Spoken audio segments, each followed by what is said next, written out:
After the Ice Age, groups of Clovis and other Paleo-Indian cultures began to fade away. The world was in flux. Vast glaciers melted, seas rose, and great beasts of the past vanished forever. In their place, something new was taking shape. Across the Americas, new human cultures emerged, mastering their environments in ways never seen before. These people belonged to the Archaic Period, a time of innovation, resilience, and adaptation.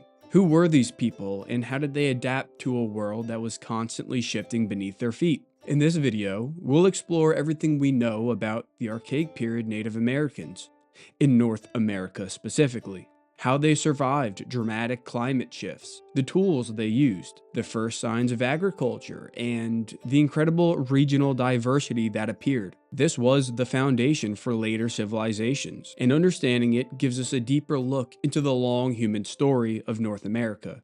As you'll see, their cultures are some of the most interesting to study, so let's dive right in. The prehistory of native North Americans is divided into three broad, but not arbitrary, cultural periods. These are the Paleo-Indian, Archaic, and Woodland periods, each marked by shifts in climate and technology. The Paleo-Indian period seems to be all the rage nowadays. It is the oldest of the three, dating from around 15,000 to 10,000 years ago, although that beginning date is often debated. At this time, the Pleistocene was coming to an end, but the Ice Age was essentially still in effect, with glaciers covering vast areas of Canada and the northern United States. Megafauna like mammoths and mastodons roamed the landscape and were hunted by nomadic Paleo-Indians. The most notable artifacts from this period include Clovis points, Folsom points, and Western stemmed points. The Paleo-Indians were the earliest groups of people to migrate into and expand across the Americas.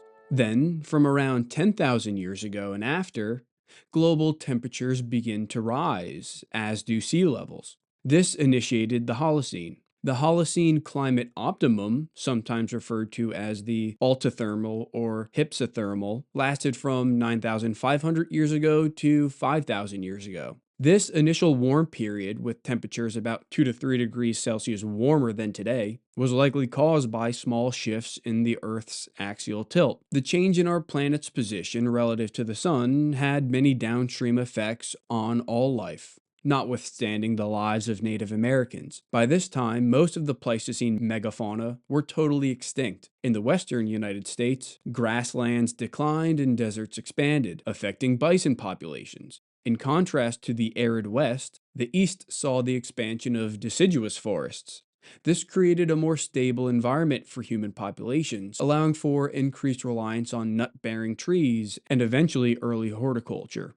In response, the Archaic period marks the development of a broad range of tools, including ground stone implements and fishing technology, and some experimentation with early plant domestication. We will go into further detail on these later in the video, but this period of novel human adaptations lasted until around 3,000 years ago. What followed was the Woodland period, which continued through the colonization of the Americas by the Europeans. This period saw increasing social complexity as communities grew larger and more permanent. With a relatively stable and warm climate, people built larger earthworks, developed widespread trade networks, and refined agriculture, leading to the cultivation of staple crops like maize. The Adena and Hopewell are probably the most well-known cultures of this era. Looking back at these three periods, it's easy to oversimplify the people of the Archaic period as a transitionary phase from the strictly nomadic Paleo-Indians to the settled woodland cultures. There is some truth to that perspective, but at their time of existence, they were their own unique people, with their own lives, ideas, and ways of life. So let's take a closer look at what defined the Archaic period and how these people lived.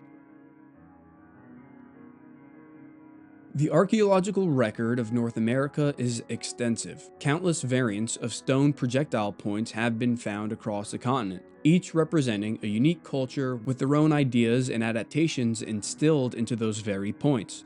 Studying these points can help us understand the people who crafted them and the changes within their populations. Along with the Archaic period came a shift from the well-known fluted points of the Paleo-Indians to new projectile points, reflecting changes in hunting strategies, prey species, and technological innovation. Fluted Clovis and Folsom points, designed for hunting large Ice Age mammals, gave way to side and corner-notched points, stemmed points, and broad spears, which were likely more effective for hunting smaller, faster game that dominated the Holocene landscape. There was also a notable shift in the types of stone, or tool stone, used for making projectile points. Fluted points were dominated by chert and its geologic variants. These materials allowed for extremely sharp, durable edges, and were ideal for making large, thin, and precisely flaked projectile points. Paleo-Indian groups, known for their high mobility, often traveled great distances to acquire the best toolstone, sometimes transporting high-quality chert hundreds of miles from its origin source. In some regions, Paleo-Indians also utilize obsidian, a natural volcanic glass that could be flaked into incredibly sharp tools. However, obsidian sources were geographically limited to the western parts of North America, for the most part. The Archaic period saw an increase in the use of more local, coarser toolstone. Rhyolite, argillite, quartzite, and other igneous or metamorphic rocks became more common. Since archaic projectile points were often made from these tougher, more difficult to shape materials, they tended to be a little thicker, more robust, and sometimes less refined than their Paleo-Indian predecessors. These shifts from high-quality chert and flint to more locally available but lower quality materials suggest a change in settlement patterns. Rather than traveling great distances to hunt megafauna and procure the best toolstone, archaic groups were slightly less nomadic, with smaller home ranges, and utilized whatever stone was nearby. The depletion of high-quality stone sources probably contributed to this as well. That said, when chert was available, it was certainly procured and utilized. For more on stone tool technology specifically, check out the video I linked in the description. The use of the atlatl or spear thrower also took off during the Archaic period. It consists of a stone-tipped spear that would get loaded onto a wooden shaft, acting like an extension of the thrower's arm. It was similar to those ball-throwing dog toys you've probably seen. This gives hunters more leverage, allowing them to throw projectiles with greater force and accuracy, making it easier to take down smaller, more elusive animals like deer, elk, and waterfowl. It increased the efficiency of their weapons while reducing risk in close encounters with dangerous prey. Another artifact type diagnostic of the Archaic period is the introduction of ground stone technology, indicating a growing reliance on plant resources. Archaic groups began crafting grinding stones, mortars, and pestles to process nuts, seeds, and other tough plant materials. Foraging and seasonal plant harvesting became increasingly important, especially in regions where large game was less abundant. Soapstone bowls made of soft, steatite rock were created by later archaic people and used as cooking vessels. They were sort of precursors to the clay pottery of the woodland period. In addition to changes in projectile points and food processing tools, the Archaic period saw early innovations in fishing technology. People in riverine and coastal environments crafted bone fish hooks, nets with stone net sinkers, and fishing weirs, allowing them to exploit aquatic resources more efficiently. Some of the oldest known fishing tackles in North America date to this period, highlighting the growing importance of diverse food sources. All of these technological advancements reflect a broader trend in the Archaic period, the trend of adaptability. With a warming climate and changing ecosystems, Native American groups developed new tools and technologies to survive in their respective environments, laying the groundwork for more complex societies that would emerge in the woodland period. Adaptations are all context dependent, because what is adaptive in one environment may be completely irrelevant in another. Fish hooks, for example, won't do you much good in the arid deserts of the West. This is why we must look at specific regions within the archaic landscape to understand the complexity of Native American lifeways at this time. Let's start by looking at the Great Plains. During the Pleistocene, a now extinct species of bison, known as Bison antiquus, was the prime target of many Paleo-Indian hunts. It was significantly larger than the modern American bison, standing up to 7.5 feet tall, 15 feet long, and weighing around 3,500 pounds. It had longer limbs, with slender upper legs and more robust lower legs. Its skull was more elongated and less domed, and its horns were much larger, averaging almost 3 feet across, and sometimes reaching 3.5 feet. It is suggested that the modern bison of North America is a descendant of this species, which evolved to meet modern climate conditions. Despite being smaller than their extinct relatives, they were still an essential source of meat and hide, and archaic hunters devised fascinating new ways to capitalize on the herds of bison. The aptly named Head Smashed In archaeological site gives us a glimpse into one of these new strategies. Head Smashed In is a bison jump complex located in the Porcupine Hills of northwestern Alberta. Here, archaic groups living on the plains used the natural topography to trap and kill large quantities of bison. The large open grassland supported herds of bison, but the valleys and cliffs supported the Native Americans. The complex itself consists of gathering basins, cliffs and kill sites, and processing and campsites. The entrapment started in larger, low-lying gathering basins, where natives would collect groups of bison. They would then herd them into drive lanes, using cairns. Cairns consisted of stone piles, typically about 3 feet in diameter and the same in height, and were strategically placed to guide the bison into controlled stampedes toward the cliffs. They did this by creating a visual barrier and forming a narrow drive lane. Sometimes hunters would hide behind them along the way to scare stragglers back in line.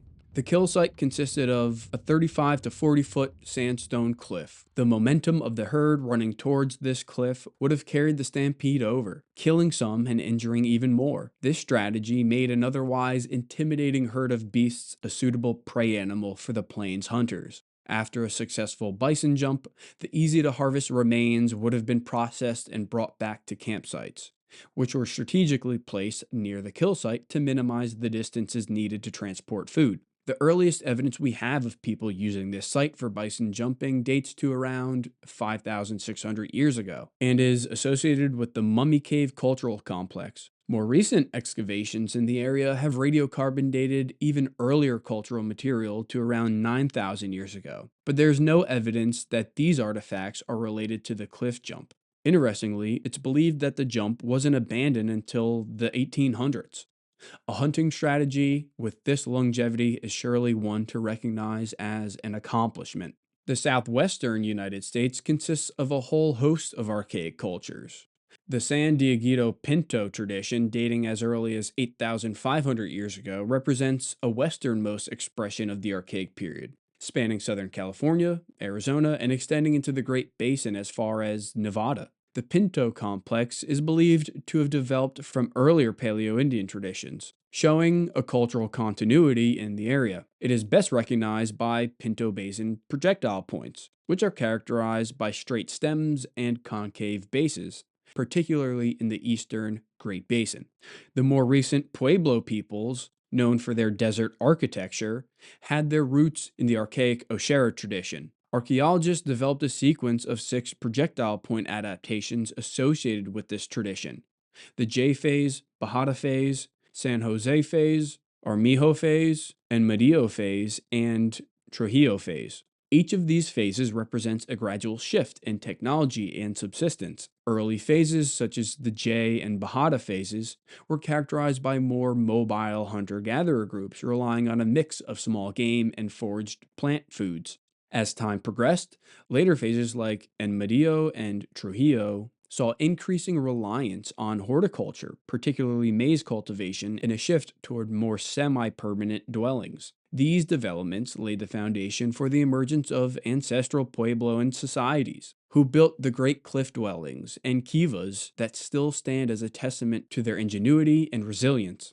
Although the quote-unquote ice age was over, many parts of North America still retained temperatures much colder than the Southwest. Groups living in Canada and the northeastern United States continued to adapt their lifeways to more frigid environments. Whereas the Native Americans of the Great Plains specialized in bison, those living around the Hudson Bay were more focused on caribou. Here, large taiga forests bordered open marshes and shallow lakes. Archaic hunter-gatherers spent much of their time along the border, utilizing forest resources, and following caribou migrations into open lands during the summer. Similar to how the Great Plains natives understood how to use the landscape to their advantage, those living in the frigid north often camped along rivers and lakes where herds of caribou would pass by during their annual migration schedules. They would then ambush them at river crossings or other strategic locations. Spanning the Northeast from Maine to Newfoundland, we see a different suite of adaptations.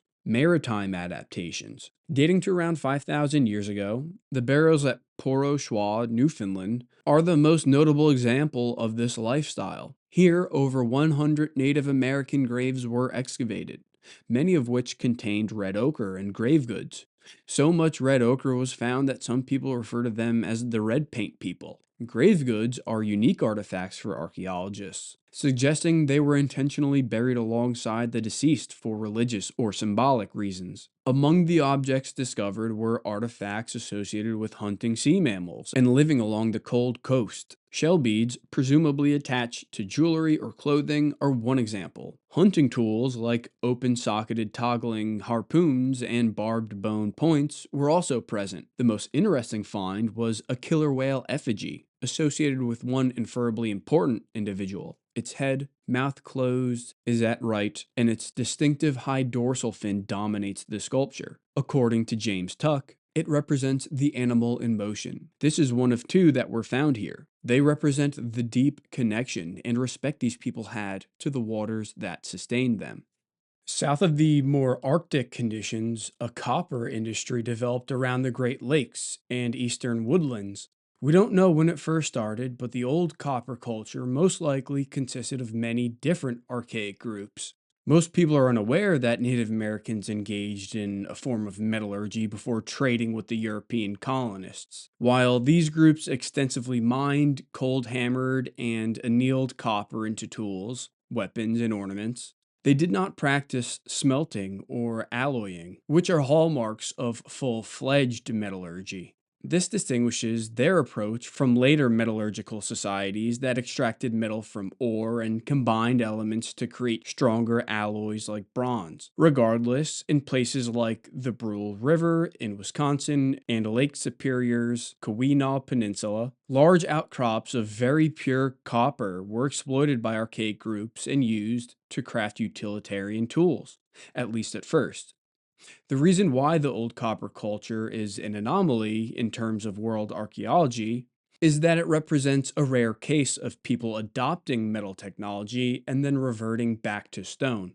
Most prehistoric societies that experimented with copper as a tool raw material eventually abandoned stone as their primary medium for tool making. However, after thousands of years of experimentation with this metal, North American hunter-gatherers abandoned it and returned to the exclusive use of stone, says the authors of one study. To explain this, they conducted an experiment testing the efficacy of copper knives. They found that while copper knives are more durable in the long run, stone knives are sharper initially. In the lives of these hunter-gatherers, that initial sharpness advantage may have dissuaded them from continuing the copper industry. However, they also suggest that this is not enough to explain a complete reversal, contrary to most other prehistoric societies. It must have been a combination of factors. Historically, this has been explained by a shift in social and economic priorities. Over time, copper became more valuable for symbolic and trade purposes, leading to an increased focus on crafting ornaments and ceremonial items rather than utilitarian tools. As archaic groups became large, more complex, and less egalitarian, social symbols became more prominent, and copper took on a key role in that respect. These are just a few of the dominant and well-researched cultural trends and adaptations seen in archaic North America. There were many, many more. Aside from the regionalization of groups into specific niches, the lines between those groups also became blurred around this time. There was both diversification and connection, and the mounds that dot the North American landscape are a good example of this. But first, I want to guide your attention to my free newsletter in the description. Upon subscribing, you'll get my free archaeology cheat sheet with common terms and phrases that will help you understand archaeological research. Then you'll receive updates on the Evolve.2 YouTube channel and other stuff related to my research interests. Now let's move on to the ancient mound builders of North America. Not all of what these post-Ice Age Native Americans left behind is hidden under the ground. They also left their mark on the landscape with massive mounds, which are clearly visible in many places today. These structures are truly massive and often represent a pre-planned architecture aligned with celestial bodies and events. However, it took many years for early researchers and enthusiasts to realize that these mounds were in fact the works of Native Americans. In the early days of American archaeology, a combination of inadequate archaeological data and field methods, along with racial biases, resulted in some poor interpretations of these mounds. In the 18th and 19th centuries, it was generally believed that the quote-unquote primitive ancestors of Native Americans were incapable of constructing such impressive structures. Instead, it was assumed that these earthworks were built by an ancient race of mound builders with Old World origins. People like Josiah Priest claimed that the builders were white people of great intelligence and skill. One of the candidates proposed by others included the 10 lost tribes of Israel. There were some exceptions, though, including Thomas Jefferson, who pioneered the excavation of a burial mound on his property in 1783, using scientific methods like trenching and stratigraphy. His investigations convinced him it was of Native American origins. More than 100 years later, Cyrus Thomas conducted fieldwork at 2,000 mounds throughout Ohio and Wisconsin. His systematic fieldwork resulted in up to 38,000 artifacts and a better, more scientifically informed interpretation of these mound sites. He concluded that the mounds, which have been examined and carefully studied, are to be attributed to the indigenous tribes found inhabiting this region and their ancestors. The mound building myths have been further dismantled by countless archaeological investigations. We now know that mound sites largely originated during the Archaic Period.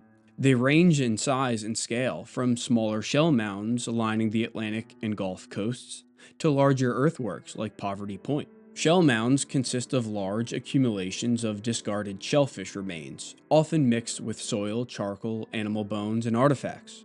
They were built up over generations by people living around coastal and riverine environments, and served primarily as waste heaps, or middens, at least at their earliest stages. As they grew and became more permanent features on the landscape, so too did their significance. They would have marked shell fishing locations, and seasonal campsites would have been set up around them. Many have been found with human remains, suggesting that they also played a significant part in the funerary behaviors of Native Americans. Some of the most impressive mound sites occur in the south and along the Mississippi River, and they represent a trend toward converging archaic cultures.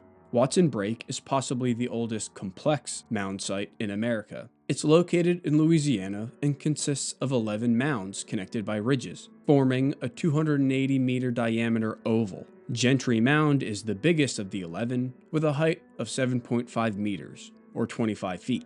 Multiple lines of evidence suggest that the Watson Brake mounds were built by archaic hunter-gatherers. Studies looking at the soil development of the mounds since they were built point to thousands of years of weathering, clay development, and mineral translocation. Radiometric and luminescence dating have confirmed this, producing dates of around 5,400 years ago, predating world-renowned sites like Stonehenge and the pyramids of Egypt. Plant and animal remains left by the people who occupied the site were analyzed, showing that it was occupied seasonally, not permanently.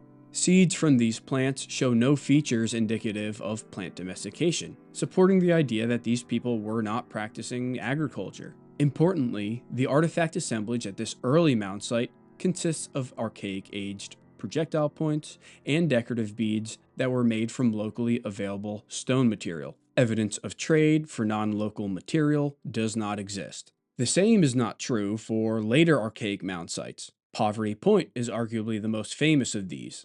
It's one of the most remarkable archaeological sites in North America, dating to around 3,700 to 3,100 years ago. Elevated above and overlooking the Mississippi River, the site features a massive complex, including 6 concentric earthen ridges, and several large mounds, covering roughly 900 acres in total. The most prominent structure, Mound A, stands at about 72 feet tall, and was built in an astonishingly short period, suggesting a high degree of social organization. Additionally, the geometry of the complex is sophisticated and aligned with celestial events. Many of the large mounds are aligned with true north, displaying a deep understanding of the landscape from a macro perspective. An even better example of this is the site's astronomical alignment to the summer and winter solstices. Speculating about this phenomenon, researchers William Romaine and Norman Davis say, perhaps by linking their great earthwork to the heavens, the builders of Poverty Point sought to integrate the strength, power, and order they witnessed in the heavens with their own earthly existence. Perhaps in this they found meaning and purpose. Whatever drove people to build and congregate at Poverty Point transcended cultures. Unlike Watson Brake, people likely traveled far and wide to attend Poverty Point, which is represented in the artifacts present. Copper beads from the Great Lakes, like we discussed earlier. Bowls made from Appalachian soapstone and projectile points made from non-local materials have all been unearthed here. Yet, the reverse is not true. Resources originating from Poverty Point are seldom found elsewhere. It was mainly a point of cultural convergence. Archaeologist Seth Grooms puts it like this: communities throughout the lower Mississippi Valley did not receive their cultural identity from the Poverty Point site. Rather, they had their own traditions, practices, and histories that converged on Poverty Point. In this model, Poverty Point is not a source of outward diffusion, but an endpoint for multiple streams of Native American history. It was a cultural sink where disparate histories combined to form one of the most unique archaeological signatures in the world. In his doctoral dissertation, Grooms investigated another archaic mound site to the northeast of Poverty Point in western Mississippi. It's called Jaketown, and it's one of the few sites where Poverty Point objects have been found, suggesting some form of trade or migration between the sites. Their time spans overlap, but Jaketown seems to be the older of the two, with initial occupation starting around 4,500 years ago and mound construction preceding Poverty Point by at least a century. Similar accumulations of exotic materials have been found here as well. Having dedicated a significant amount of time to researching these sites and integrating the data with insights from American Indian scholars, Grooms suggests that they do not simply represent habitation or campsites in the traditional sense. Rather, they represent a cultural performance, whereby archaic hunter-gatherers sought to maintain balance with their changing environments. He says, mound building and associated activities were a communal response to irregular, ecological disruptions they witnessed in a place they knew well. The people at Jaketown built two mounds along with presumably ritual infrastructure, quickly and probably simultaneously. This burst of activity occurred against the backdrop of environmental disruptions, including irregular floods, and was a communal performance meant to restore balance to relations they perceived to be in flux. When the environmental instability persisted, they carefully decommissioned the site, disengaging with what had become a powerful mound landscape.